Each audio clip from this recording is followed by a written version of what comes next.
Việt Nam và Vương quốc Bỉ thiết lập quan hệ ngoại giao ngày 22 tháng 3 năm 1973.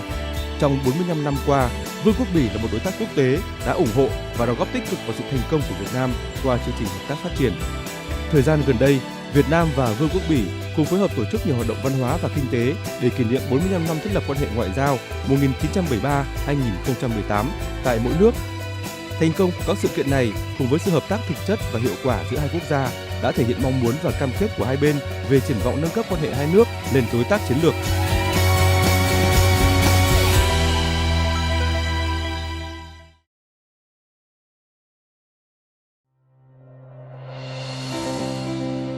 Bỉ là một trong những nước tư bản phát triển ở Tây Âu, là một trong những nước đứng đầu thế giới về sản xuất gang thép, khoảng 10 triệu tấn một năm.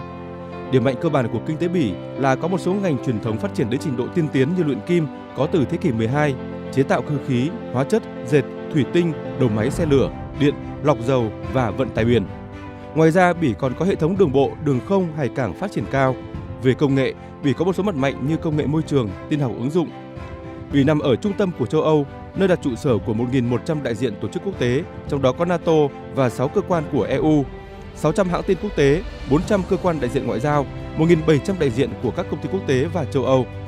Là thành viên sáng lập Liên minh châu Âu, Bỉ chủ trương và đi tiên phong trong quá trình xây dựng một EU mạnh và nhất thể hóa, triển khai chính sách phù hợp với chính sách chung của EU trong khuôn khổ chiến lược châu Âu về an ninh 2003. Quan hệ hợp tác phát triển giữa Việt Nam và Bỉ bắt đầu từ năm 1977. Hiện Việt Nam là nước châu Á duy nhất nhận hỗ trợ phát triển của chính phủ Bỉ. Hợp tác phát triển giữa Việt Nam và Vương quốc Bỉ được thực hiện qua nhiều kênh: chính phủ liên bang, các cộng đồng, các vùng thông qua các tổ chức như Văn phòng Hợp tác Phát triển và Hỗ trợ Kỹ thuật vùng Flamand VVOB, Hội đồng Liên trường Đại học vùng Flamand VLIR, Tổ chức khuyến học và đào tạo tại nước ngoài APEFE, cũng như các tổ chức phi chính phủ NGO. Từ năm 1977 đến nay, Bỉ đã cho Việt Nam vay và viện trợ không hoàn lại gần 300 triệu đô la Mỹ, trong đó viện trợ không hoàn lại chiếm khoảng 60%. Viện trợ không hoàn lại trong khuôn khổ song phương 170 triệu euro, số liệu cam kết trong các năm gần đây, giai đoạn 2001-2005 là 19 triệu euro, giai đoạn 2007 đến 2010 37,5 triệu euro, giai đoạn 2011 đến 2015 60 triệu euro. Viện trợ thông qua hợp tác vùng và NGOs 2 triệu euro một năm. Đến nay, tổng giá trị vốn vay ưu đãi của chính phủ Bỉ đã giải ngân cho Việt Nam đạt khoảng 66 triệu euro cho 11 dự án. Các chương trình hợp tác tập trung vào các lĩnh vực quản lý nguồn nước, cấp thoát nước, thủy lợi và xử lý rác thải chiếm 55 đến 60%. Quản lý nhà nước, tăng cường thể chế, cải cách hành chính và giáo dục chiếm 30 đến 35%. Nông nghiệp và phát triển nông thôn, y tế, học bổng chiếm 5 đến 10%. Ủy ban hỗn hợp về hợp tác kinh tế là cơ chế trao đổi cấp chính phủ về các lĩnh vực hợp tác kinh tế giữa Việt Nam và Bỉ, được thiết lập năm 2011 theo thỏa thuận giữa hai thủ tướng nhân chuyến thăm Việt Nam của Thủ tướng Bỉ Yves Leterme năm 2009, họp định kỳ 2 năm và luân phiên tại Hà Nội và Bruxelles. Giai đoạn 2000-2010, kim ngạch thương mại song phương tăng trưởng nhanh, ổn định từ 395,4 triệu đô la Mỹ năm 2000 đến 1,2 tỷ đô la Mỹ năm 2010. Việt Nam liên tục xuất siêu trong giai đoạn này. Tuy Bỉ là một thị trường nhỏ, nhưng quan hệ thương mại giữa Việt Nam và Bỉ ở mức cao so với nhiều nước EU và châu Âu khác, do hàng xuất khẩu của Việt Nam quá cảnh ở cảng Alper để sang các nước Tây Âu khác. Hiện Bỉ là thị trường xuất khẩu lớn thứ 7 của Việt Nam trong EU, sau Đức, Hà Lan, Anh, Italia, Pháp, Tây Ban Nha và Áo. Hàng xuất khẩu của Việt Nam sang Bỉ chủ yếu là giày dép, dệt may, thủy sản, cà phê, túi xách. Ngoài ra, gỗ, cao su, sản phẩm nhựa, đá và kim loại quý là những mặt hàng có tốc độ tăng trưởng và xuất khẩu nhanh và tiềm năng còn lớn. Việt Nam nhập khẩu từ Bỉ chủ yếu là máy móc thiết bị phụ tùng, sắt thép, hóa chất và tân dược. Bỉ là thị trường nhập khẩu lớn nhất trong EU và thứ 3 châu Âu, sau Nga và Ukraine về sắt thép, là thị trường lớn thứ 4 trong EU về máy móc thiết bị và phụ tùng. Đầu tư FDI của Bỉ vào Việt Nam, tính đến tháng 12 năm 2016, Bỉ có 63 dự án với tổng số vốn đầu tư đạt 592,106 triệu đô la Mỹ. FDI của Bỉ chủ yếu vào các lĩnh vực công nghiệp, chế biến, chế tạo, 20 dự án với 91,3 triệu đô la Mỹ. Các dự án chủ yếu là 100% vốn nước ngoài với quy mô tương đối nhỏ. Hiện Bỉ có một số dự án có vốn đầu tư trên 10 triệu đô la Mỹ là dự án công nghiệp Đình Vũ giai đoạn 1 trị giá 30 triệu đô la Mỹ, mở rộng ra dự án khu công nghiệp Cát Hải dự kiến trị giá 260 triệu đô la Mỹ. 2. Dự án xuất khẩu sản phẩm từ plastic, kim loại và đóng gói các sản phẩm nước tại Bắc Ninh, Asia Packaging Industries Việt Nam, tổng vốn đầu tư là 24 triệu đô la Mỹ. 3. Dự án sản xuất giấy dính cao cấp tại Bình Thuận, Vinatech với tổng vốn là 19 triệu đô la Mỹ. 4. dự án trồng và chế biến chè Phú Bền, Phú Thọ 13 triệu đô la Mỹ của hai công ty Sea Holding và SA Spice. Bỉ tập trung chủ yếu đầu tư vào 13 tỉnh thành của Việt Nam, trong đó Bắc Ninh là địa phương dẫn đầu về thu hút vốn đầu tư. Thành phố Hồ Chí Minh là địa phương thu hút được số lượng dự án nhiều nhất. Đầu tư của Việt Nam sang Bỉ, hiện Việt Nam mới có 2 dự án là Trung tâm xúc tiến thương mại tại Bruxelles 152.000 đô la Mỹ và dự án Công ty cổ phần đầu tư thương mại thủy sản châu Âu 90.000 đô la Mỹ. Đối với hiệp định thương mại tự do FTA Việt Nam EU, lãnh đạo chính phủ cho biết Việt Nam vẫn nhất quán quan điểm chủ động hội nhập kinh tế thế giới, xây dựng môi trường kinh doanh minh bạch, thuận lợi, phát triển bền vững, bảo vệ môi trường, nên việc ký kết phê chuẩn sớm hiệp định này sẽ có lợi cho hai bên. Với tư cách là thành viên sáng lập có uy tín trong EU thì Vương quốc Bỉ thúc đẩy EU sớm ký kết và thông qua hiệp định này. Thank you, Ambassador Jihan Rukas, for our interview today. Thank you very much for inviting me for this interview with Nhandantv. Yes. Do you think about the friendship of Vietnam and Belgium in over 40 years? Yeah, it's more than 45 years. Next year, in 2018, we will celebrate the 45th anniversary of our diplomatic relations, and that's quite a big anniversary, I think. We even organized a contest to have a new logo in the University of Fine Arts and Design with young students from Vietnam, and the winner has done a very, very beautiful new logo. So we're very happy about that. Do you think the people in Vietnam and in Belgium understand each other and love each other in over 40 years?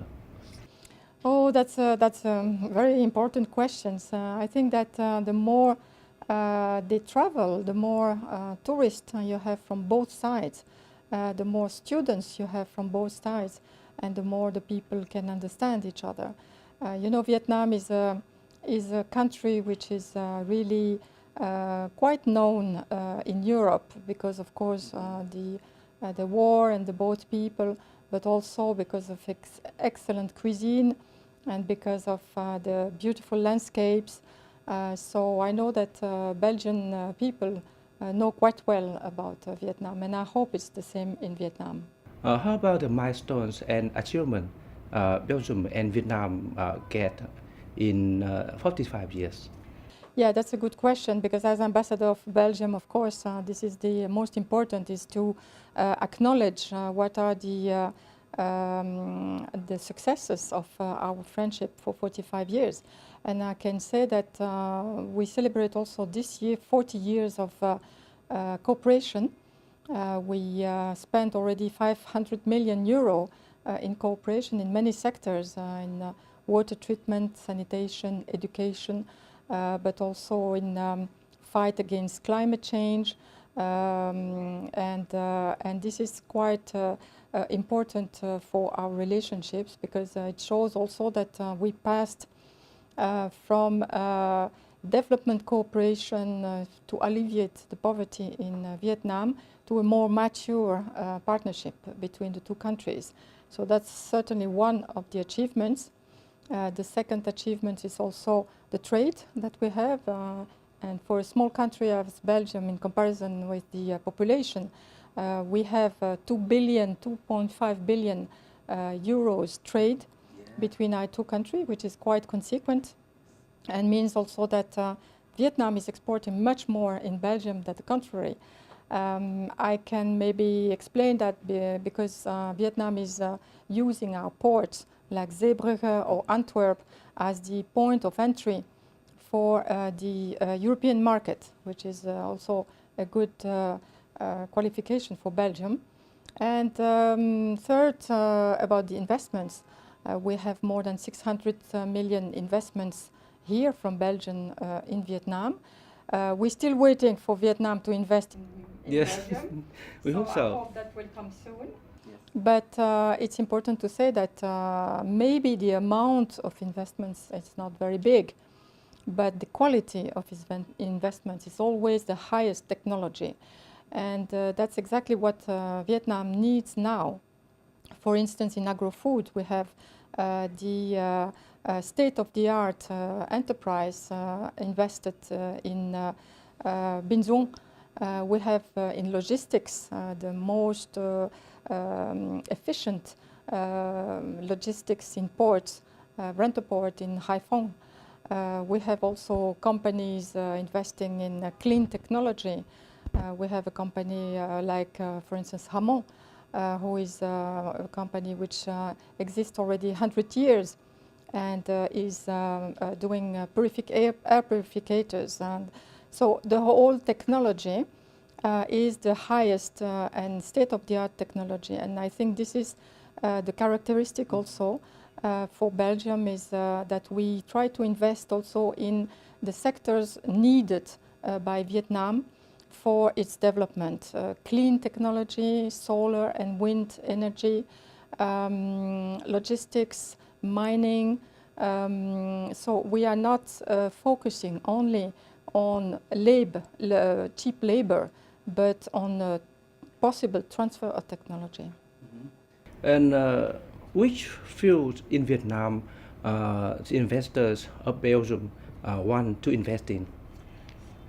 Till now, the investments were done mostly in some sectors like logistics in the north and in the south, so port logistics, but also normal logistics, in mining, like in the north, in the mountains, but also insurance here in Hanoi with AGEAS, also in agro-food, like the beer and the chocolate that are well known as Belgian products. So we are trying to diversify as much as possible the investments in the sectors also where the needs of Vietnam exist. Yeah. International investor may be afraid of the policies and laws in Vietnam in trading. And what do you think about the law or policies in Vietnam, and is it necessary to change or improve? Oh, I wouldn't say that the investors are afraid. No, on the contrary, I think the climate in Vietnam is quite attractive to the investors. And when I see the figures for this year, it's amazing how many investments have been attracted to Vietnam. The only thing is that sometimes the business climate is not perfect. You know, when an investor is coming in a country, what they want to have is a very transparent business climate. They want to know that the rules will be applied. And since Vietnam is part of the WTO since 2007 and will most probably sign the FTA between EU and Vietnam next year, the investors are waiting that, of course, there is no corruption, there is transparent rule of law. He wants that the government respect the laws that he has itself edicted. So it's more the implementation of the law that is important, and the transparency of the business climate, which is important. Yes. The Kingdom of Belgium is known for the environmental friendly technologies.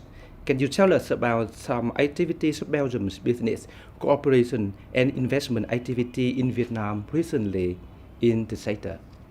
Yeah, that's a very good question, because as you know, Vietnam is very vulnerable because of the consequences of climate change. We have seen floods, we have seen drought, we see also the salination of the Mekong Delta.